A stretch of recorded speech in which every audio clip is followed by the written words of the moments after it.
That sucked. And this is not a good time for the Knicks right now. We're going to talk about it. We're going to dive right into the show here, right into the episode. Episode 590 of BD4. Welcome to the podcast. Let's talk. Welcome to the podcast. I'm your host, RJ Carbone. You are listening to BD4, where there's no better way to get your Yankees and Knicks analysis. We also do MMA. Yanks every series, Knicks every game, MMA on occasion. Let's get to it. Anthony for three. That one goes down, and the game is tied. I'd like to take this chance to apologize to absolutely nobody. The Yankees are champions of baseball. Shaking and baking right here on the neophyte. U.S. trying to close the show. She was doing a great job of feeding. That is over.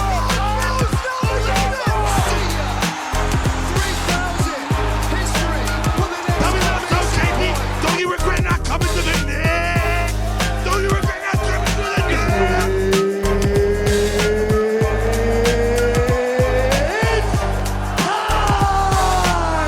Game over. World Series over. Yankees win. The Yankees win.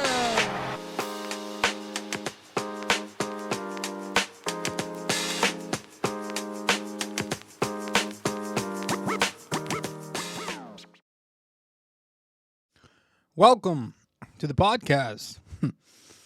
We're diving right in. Episode 590 of BD4.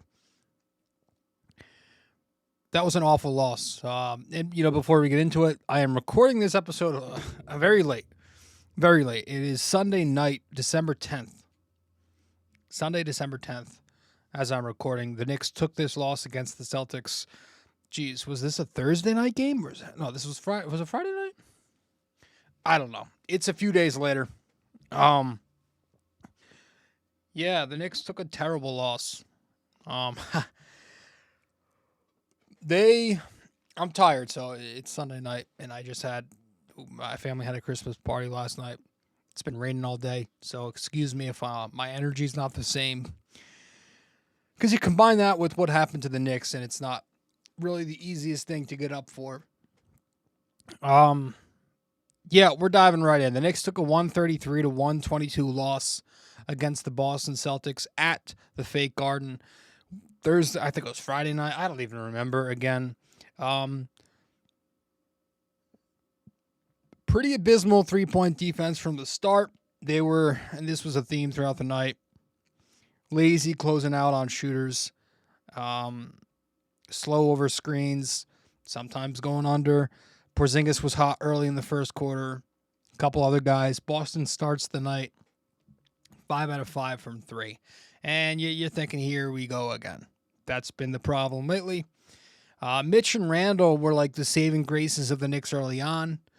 The bench checks in later in the first, quickly knocks down a 3. The Knicks defense tightens up. Second quarter was kind of Grimes' quarter. He gets hot a little bit. But the Knicks still couldn't stop Porzingis. They couldn't stop Tatum. And then the second half came, and the Knicks kind of lost it there. The game blew up and ended there. The defense blew up. The Knicks go on a 9-0 run off of a three-pointer after three-pointer after three. It was like a bunch of three three-pointers in a row. Not a bunch. That's what 9 is. I can't even do math. I'm so tired. Late in the third quarter, 9-0 run. But Al Horford responds to wrap up the period. But then the Knicks make their trademark fake comeback, if you can call this one a fake comeback, in the middle of the fourth quarter. They go on a 15-5 run, pull within 7 points, and thought they had it, but that was it. And the Knicks eventually lose 133-122. Boston refines their offense late in the fourth. And, that's it. And everybody's pissed off, right? Everyone in the... I was on Twitter a little bit, social media, Instagram after the game, and everyone's pissed off. I understand it. The Knicks continue to drop games against tough competition. They are not beating top competition this year, which makes complete sense if you know who this team is by now. Like, why do you think in my preseason episodes, in the final one I said this team is a 45 win team at the number 6 seed. That was my prediction. Why? Well, because it's the same exact roster being brought back, while a lot of the teams in the Eastern Conference got better. Teams that weren't better than you last year, Indiana, Orlando, who I also predicted to have a good season this year, are having good seasons. So it makes sense if you knew this Knicks team. You're only outraged over these last couple games if you thought this team was more than what they are. If you thought they were great. They're not great. The Knicks aren't a great team. The Knicks are a solid team who are somewhere, a little better than average. Now, it gets frustrating watching the Knicks play in these games, and, you think back to last year where they did beat a lot of top competition. And now it's like they're not even coming close. Even during moments in these games against Milwaukee, against Boston, where the games are tight, it never really feels like they have a chance to win the game. You always feel like the inevitable is coming. And it always does in the fourth quarter, in the third quarter, to start these second halves. It continues to be a theme, even against Minnesota. Like, something just feels off about them right now. Something feels off about the 2023-24 Knicks. It's one of those things where you can only really know what I'm talking about if you feel the same way too. They just seem like they're one step behind. It feels like they're one step behind. They're not exactly in a total rhythm yet. There have been no legitimate win streaks. Maybe it feels like this because they're not beating that top competition. Maybe it feels like this because they're getting lesser seasons from Randall and Brunson. Maybe it feels like this because last year the Knicks kind of played with an edge, right? Because of the low expectations and all, coming off of a 30-win disaster season, coming off the whole Donovan Mitchell situation, why they get this guy called Brunson, right? And last year, the Knicks didn't hit their stride until everything came to a boiling point in the middle of December. You had the awful loss to the Dallas Mavericks. Tibbs is on the hot seat. A lot of noise. Makes the rotation change, and then boom, they find it. So I guess we're just still left sitting here, 12-9, kind of a middle seed, trying to wait for the thing to come. Like, what is it this year that will get them going? What will it be? Will it come? And I think it will. Maybe to a lesser extent. They might not be as great as they were last year. Because at the end of the day, who cares about this year? Right? Because we know what's going to happen at the end of the day. And that's why I'm not going to criticize Tom Thibodeau extra. We'll criticize him in this episode a little bit for sure, but I'm not going to overdo it. I'm not going further. I'm not doing the whole fire Tibbs thing like everyone's doing right now. I'm not doing that because I'm not some immature Zoomer on Twitter who knee-jerk reacts to every single thing. I'm not firing my head coach right now because the Knicks lost 2 road games to the 2 best teams in the Eastern Conference. I'm just not doing that. Because to me, not every loss is worth the entire season. It makes you feel like that if you log on Twitter after these games, right? Not every loss is worth, reconsidering the entire organization. It makes you feel like that if you log on Twitter.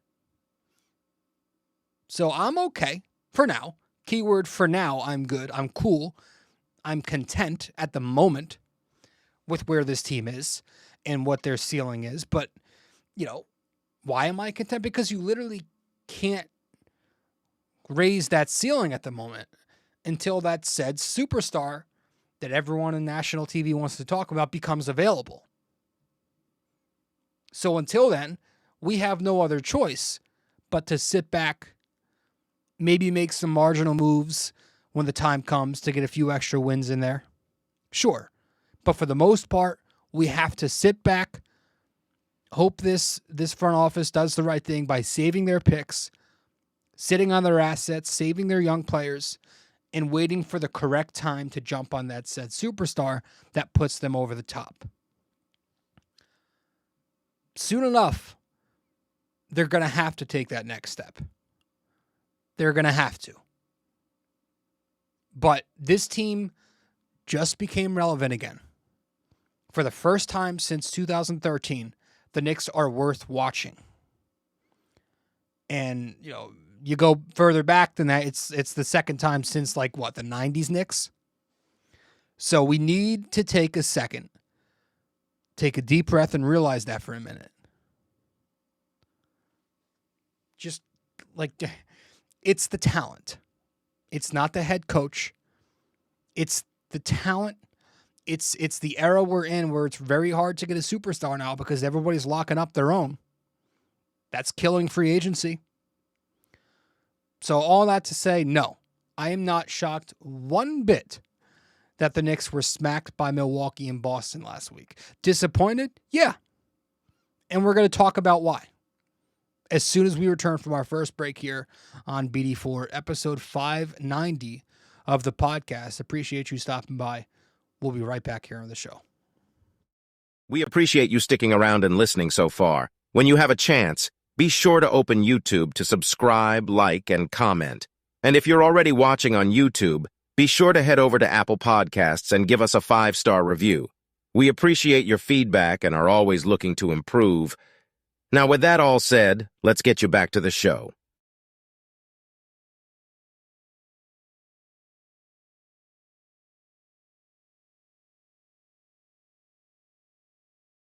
Welcome back to BD4. 1 second here. Welcome back to BD4. Sorry about that. I had to send out a text. I'm your host, RJ Barrett. You are listening to episode 590 of the show. Listen, obviously the defense has been getting exposed a little bit. They're just not that good. They might not be as good as we thought. They were top 3, I think, in defensive rating. They're not that. If it's probably plummeted so far down that it's probably outside the top 10 now. Maybe. Just by these last 2 games. You're seeing the difference in this defense against the Charlotte Hornets, the Washington Wizards, the whoever's versus good competition. Milwaukee breezes their way to 146 points. Boston breezes their way to 133 points the other night. Both of that came in regulation. Derek White scored 30 points in this game. Jason Tatum had 25. KP added 21. And this defense wasn't good because, in my opinion, Tom Thibodeau defaulting to the drop coverage, continuing to default to the drop coverage against 5-out offenses, stretch 5s who can pick and pop, right? That gives the Knicks trouble. When you scheme like that against those types of offenses, it's going to be a problem. We see it constantly now against Milwaukee with Brook Lopez, and we continue to see it against Boston with Kristaps Porzingis. Right away in the game, Boston runs pick and pop with Mitch in a drop. And throughout the entire game, they're constantly running actions to open up Porzingis, forcing Mitch to navigate screens, to close out to KP. Boston, the Celtics were harming the Knicks, harming the Knick defense with different actions, like Spain pick and roll, bringing the back screener into the action. The Knicks weren't switching it because they're scared of the mismatch. Boston does a nice job. All night they were doing a great job of bringing Brunson into the action, using Porzingis. Brunson got caught going under a little too much. Excuse me. It's very hard to hide Brunson when you're playing teams with size like Milwaukee and Boston. You can't hide his defense that way. And with Porzingis' stretch gravity, it makes life very difficult for Mitch. There's a ton of miscommunication in this game where the Knicks were just stuck between switching or dropping. They didn't know. Mitch wouldn't drop. The Knicks then had to rotate a helper onto the roller. Then Boston makes the kick out to the open perimeter shooter that the helper left.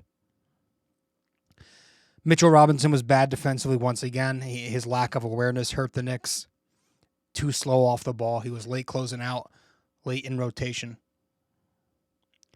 So I think the Knicks, with 5 more games left against Milwaukee and Boston combined, they need to try something different.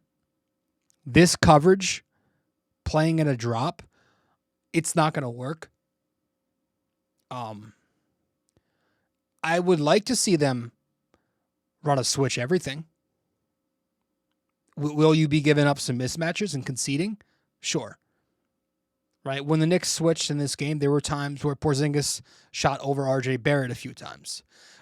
You don't want Brunson on Tatum or Brown. That's tough, right? Those Spain pick and rolls, if the Knicks switched them, they would have had Brunson on the back screener and Brown. I think Tibbs' biggest fear, why he's not switching often, is because he's afraid of matchups like bringing Mitch onto Tatum on the perimeter. He's afraid of switching his big to the perimeter more than he's afraid of switching his small onto a big, because it takes away the Knicks' forte, the Knicks' identity. It takes away their rim protection. It takes away their rebounding when you bring Mitch up. When you play Mitch up at the level aggressively on pick and roll, it's going to take away that part of their game. So he prefers them not switching. But in my opinion, and again, I'm not going to hammer him, but in my opinion, it's the definition of insanity right now. You can't just continue to default to drop coverage, to packing the paint. Not against these teams. Not against a team like Boston. I'm willing, the next time we play the Celtics, whenever that is, I'm willing to give up the mismatch for the potential of different results. Because the Knicks did get some stops too when switching. I'm willing to roll with that consistently and seeing how it plays out over time. I just think you have to try switching your bigs. They do everything. They switch everybody else, but they're not switching their bigs. Tibbs likes to keep his bigs at the basket. Sometimes, in my opinion, too much. Now, it's not just scheme too.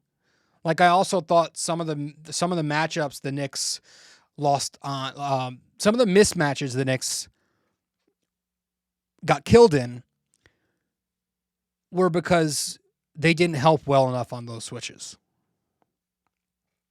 The Knicks had a lot of guys helping, but like they had a lot of guys helping middle, but they weren't truly committing to the help. It was more soft help.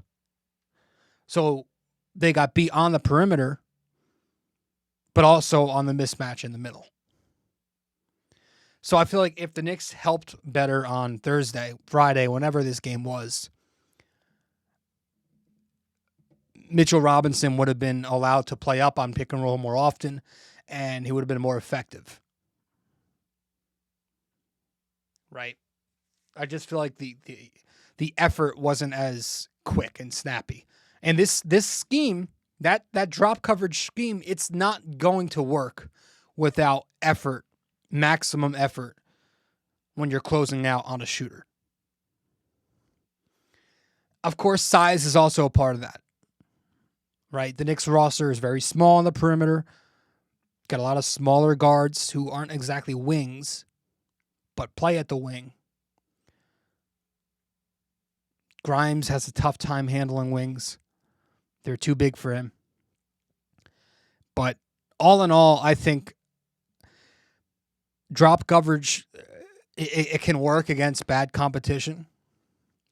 But versus those top teams in the conference who can shoot the lights out of the ball, I would prefer we make an adjustment. So again, I'm not gonna hammer Tom Thibodeau for this, because Milwaukee, Boston, they're very good at not just exploiting weaknesses, but they're good at creating weaknesses out of the opposing team's strengths. Okay, you want to adjust and do it this way? We'll just find a way to hurt you the other way. That's what these teams do because they're so well-rounded. They're so versatile. They have the depth, the star talent to be able to do things like that. So the defense was bad, and I would say it was not a good night for Tom Thibodeau. But I don't know that I can automatically just assume it would have been better had the Knicks made an adjustment. I just would have preferred to see them at this point, the third time against the Celtics, getting killed twice already by the Bucks, or losing twice to the Bucks. Like, I would have preferred we started making those adjustments already. But we know Tibbs doesn't do that. He likes sticking with his plan to a fault. And so it bit the Knicks once again last night. We'll talk about a positive. First, we're going to head to a break real quick. When we return from the break, we'll talk about something positive. Stay with us here on BD4. Be right back. You can also find us on social media. If you'd like, you can follow BD4 on Facebook, and we're at BD4Pod on both Instagram and Twitter. We appreciate you helping us grow more and more every day. Let's get back to it.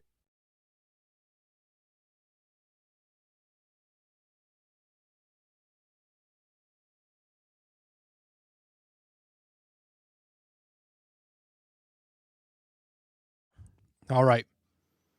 Welcome back to the show. I'm your host, RJ Carbone.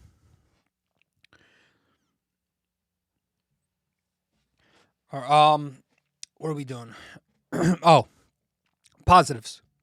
Quentin Grimes. Quentin Grimes shined in his first game off the bench last night. 13 points, 5 of 10 shooting, 3 out of 7 on his threes. Had 2 assists, a rebound, and he played 19 minutes.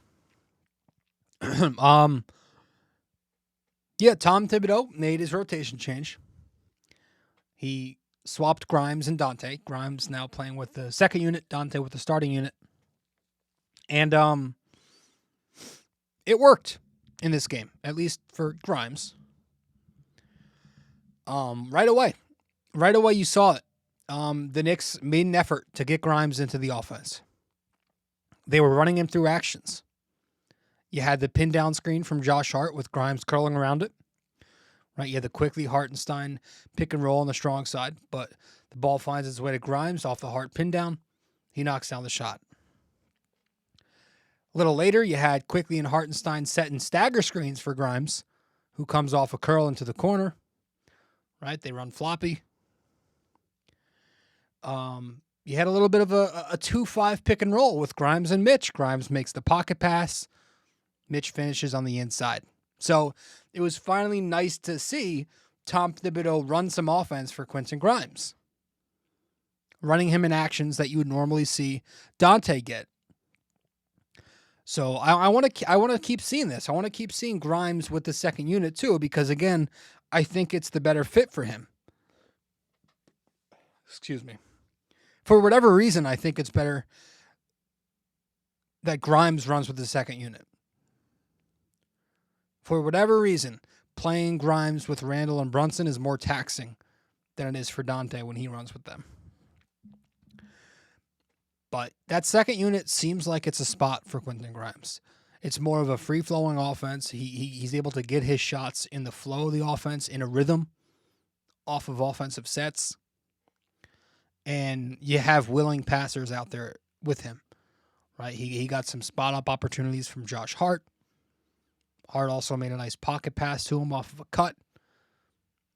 He had a nice finish on the break off of the Isaiah Hartenstein outlet pass. They were finding him.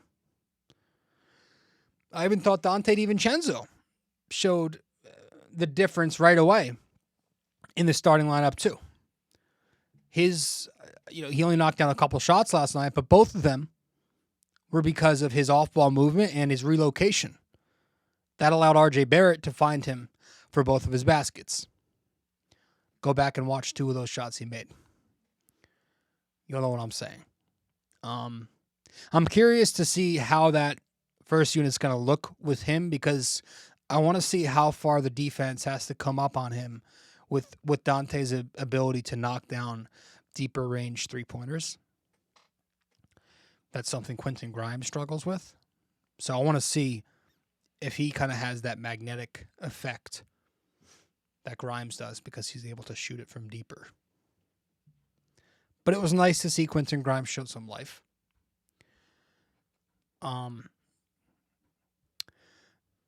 to the starting unit, RJ Barrett was one of the few positives in the starting five in this Celtics game. Bing bang. 23 points for RJ. 3 assists, 0 turnovers. Shot 9 of 16 from the floor, 2 of 5 from 3. And he was 3 for 4 at the free throw line. I thought his drives were the difference in this game. They looked much more like the drives that RJ was showing us early on in the year. More methodical, more patient on his drives. I thought you saw a great example of that right away in the game. Early first quarter, RJ's got the ball on the right wing. He fakes left, rejects the Mitchell Robinson screen, drives right, and he does a really great job of, again, like manipulating the defense with Tatum at his hips and Porzingis in front of him. He kind of just like stops or slows down after he comes off the screen. Euro steps into the low paint, dumps it off to Mitch. Just showing great technique, very methodical and a patient attack there on the drive. Just the ability, again, for him to slow down after being the initial defender and Tatum off the screen. That's the RJ we like to see. When RJ is using screens, that's when he's on. And he used a lot of screens in this game to get on the inside. Whether it was Mitch, Randall, Hartenstein a couple times, he used all 3 of them in this game to get into the paint. That's how RJ Barrett gets downhill and gets to the basket. That's how he gets his shots in the half court. When he's utilizing those screens up top, he's optimizing his skill set. And he was also knocking down his spot ups adequately. That was good to see the 3-pointer make a return. The short mid-range even looked pretty good, right? That's another key to his game. Those floaters right outside the restricted area, he was knocking them down. Some putbacks. So I thought RJ played a great game. And, you know, the only complaint was that Tom Thibodeau maybe pulled him a little bit early there in the fourth quarter. There's less than 8 minutes left. He leaves the game for Brunson. The Knicks are down 12 points. And then Tibbs goes with Brunson, Quickly, Grimes, Hart, and Isaiah Hartenstein. RJ re-enters the game later for Josh Hart at the 3-minute and change mark, and the Knicks are down 10. So, you know, RJ having his best game in a while since, best game since returning from the migraines or whatever the hell it was, it's a little frustrating that you saw him on such a short leash there. But again, like a note to the stubborns and the Zoomers, you can group them in one category, I guess, on Twitter after this game, I would advise you at least try to find reason. Like, there's always a reason for everything happening, whether or not we agree with it. So, like, why did Tibbs pull him? Took me a second, but maybe it was because the Knicks were getting torched defensively, and RJ wasn't exactly great on that end. And Tom just one of the best perimeter defenders on the floor. Sans, Brunson, who's automatic to close, and sans Hartenstein, who was, playing over Mitchell Robinson because Mitch was too hurt to return. But that's why you saw Quickly. That's why you saw Grimes, Josh Hart. And honestly, it worked. I mean, as soon as RJ subbed out, Boston was held scoreless for about three minutes or so. The Knicks cut that deficit to 7 points with less than 5 minutes left. But overall, I thought RJ Barrett was good. It was nice to see him rebound after a terrible stretch. Hopefully he can get hot again. I'm not expecting this to be some big turnaround and he returns to form from earlier. I think he is, at this point, who he is. But it was a nice game. And RJ Barrett now gets his 6th Bing Bong game ball of the season. He's got 6. A lot of them coming from earlier. It's been a bit. And I guess we can transition and go to the bench now. Hand out our bing bong ball to Isaiah Hartenstein. Bing bang. Isaiah Hartenstein, 5 points, 16 rebounds, 4 assists, couple blocks. As he always does, he worked his ass off. It was nice to get that rebounding without Mitchell Robinson. Didn't miss a beat there because of iHeart on the boards. And yeah, he was able to step up late with Mitch unable to return to the game. I thought he was good. He was good offensively. He moved the ball well. Great quick passes. A couple outlet passes. A nice pass to a cutting RJ early in the second quarter. He had the outlets to Grimes and Brunson. He put the ball on the floor and attacked before a driving kick out to Hart late in the third quarter. So I thought Isaiah Hartenstein was pretty good. So he gets the game ball of among the bench unit, and that's his 4th of the season. Hart's got 4 bing bong balls on the year.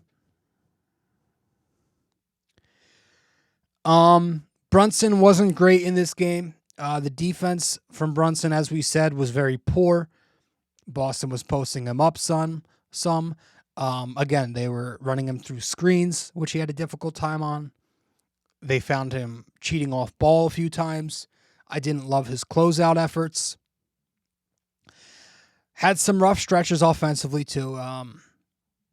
3-point shots not dropping right now. His passing has not been great lately. He's not a great passer, and I think we just need to accept that, unfortunately. It's not great. Like, how far can you go when you have Brunson and Randall, the 2 ball handlers, not being great facilitators? I don't know, man. That's why I think you need help next to Brunson. His 3-point shots, regressing hard lately.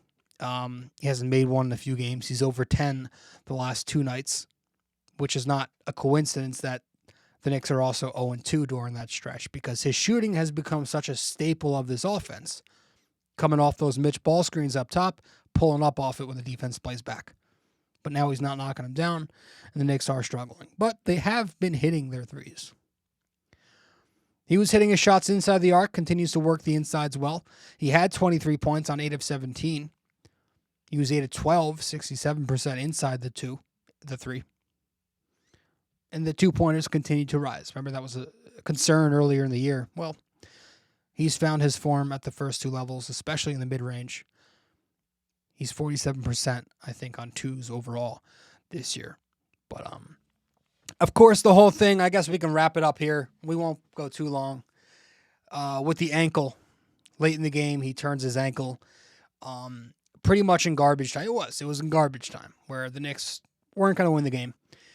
Brunson's still in there, rolls his ankle after stepping on somebody's foot, hobbles off, looked pretty bad. Tibbs took a ton of heat for it. Very fair. I'm sure there are other head coaches who play their stars late in the game, but it doesn't make it right,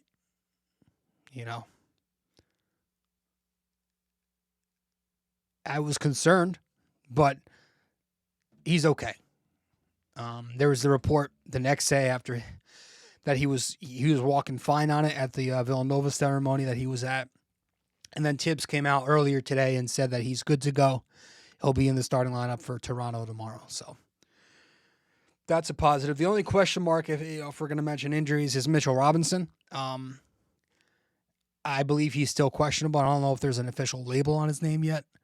But he did go and get additional testing done today after getting the X-ray on his foot in the second half of this game. So we'll see where that lands. Hopefully he's good to go, because, by God, do we need Mitch in the middle. And I think that's it, man. Just bad defense, bad night, bad stretch of games. The Knicks are a very, very mediocre, underwhelming 12-9 now. Not a good look. But I expect them at the end of the day to find a rhythm. They're going to have ups and downs, and a little more ups at the end of the day, because that's what this team is. They're good, not great. And we need to accept that. You know, the longer we wait to accept things like that, the more we get mad at clowns on TNT, clowns on ESPN for writing their shtick. So with that said, let's get to our final break. When we come back, we'll wrap this up with our trivia, and that'll be that. Stay with us here on episode 590 of BD4. Let's get it. If you have time in the day or maybe just prefer old-fashioned reading over listening, then you can always follow along and subscribe to BD4 Blog by going to bd4blog.com. We're not on there as often, but when we do post, it's just as entertaining, opinionated, and passionate as we are on this podcast. Thank you so much. And let's keep on with the show. Studio 69 Productions is a podcast production agency created by Leo Rodriguez to allow content creators to market their podcast. It's an online platform that will market your podcast or any other project that you're working on. Get in touch with Leo Rodriguez from Studio 69 Productions. You can find Studio 69 Productions on Instagram at Studio69NJ. Studio 69 Productions, where dreams are heard and born.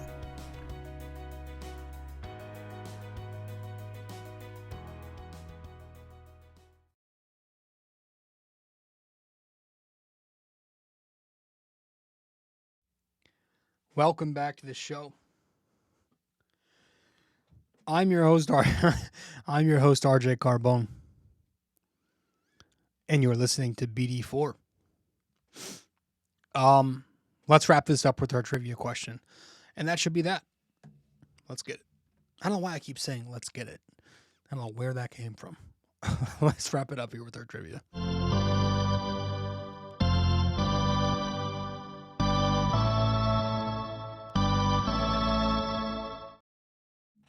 All right, so our trivia question for this episode 590 of the podcast. How many points did Carmelo Anthony score in his final game as a New York Knick on April 12th, 2017? How many points did Carmelo Anthony score in his final game as a New York Knick on April 12th, 2017? All right, let me know the answer wherever you can reach me. And that's it, guys. That's all we got. A little shorter of an episode than this one. But hope you enjoyed the show. Hope you appreciate the analysis. Hope you give us a 5-star rating and review on Apple Podcasts. Subscribe and like the episode on YouTube. And share it with your friends on social media. But that's it for this show. Episode 590 in the books. And we'll see you in 591. Knicks Raptors tomorrow. If you haven't checked out episode 589, go check that out. Greg from Yankee Crazy Podcast joins the show. He returns to BD4 for like 12th time. Maybe he's been on a bunch. And we talked Yankees. We talked Juan Soto. That's some good news right now. The Yankees are making some noise. And hopefully tomorrow they make more noise by acquiring Yoshi Yamamoto, who has been posted and is expected to sign very soon, hopefully tomorrow, with the Yankees. So check out episode 589 if you want to talk a little, if you want to hear and listen to a little Yankees talk with Greg from Yankee Crazy Podcast. With that said, that's it for this Knicks episode 590 in the books, and I'll see you in the next show. Later. This episode was brought to you by Anchor. Hey there! If you stayed the entire way through, we thank you immensely for it. We hope you enjoyed this podcast and that you come back for the next episode real soon. Don't forget to like, subscribe, comment, download these episodes, and share them with your friends as well. BD4 is a 5-star podcast simply because of you, and we'd like to keep it that way. Have a wonderful day. Go Yankees and go Knicks.